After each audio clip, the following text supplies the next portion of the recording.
त्यांनी जो काही निर्णय घेतलेला आहे तो त्यांच्यासाठी त्यांनी म्हणाले मी विकासासाठी गेलो. आता विकासासाठी गेले ज्या शेतकऱ्यांचे ते शेतकरीच आहेत ना ओरिजिनल. ते काही एकदम डायरेक्ट ते फडणवीस म्हणतात तसे डीलर नाही झाले.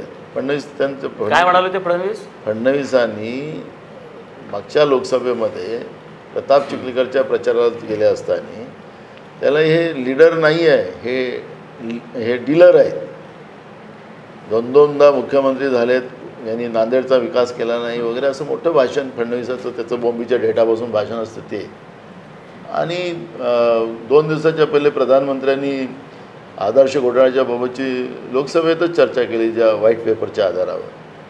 त्यामुळे मूळ प्रश्न असा आहे की एकीकडे त्यांचा प्रवेश त्या बावनकुळींच्या हातून होत होता आणि एकीकडे त्या ठिकाणी दिल्लीच्या सीमेवर शेतकऱ्यांवर लाठीचार्ज आणि अश्रूच्या धुळगंड्या चालू होत्या. तर कुठला विकास?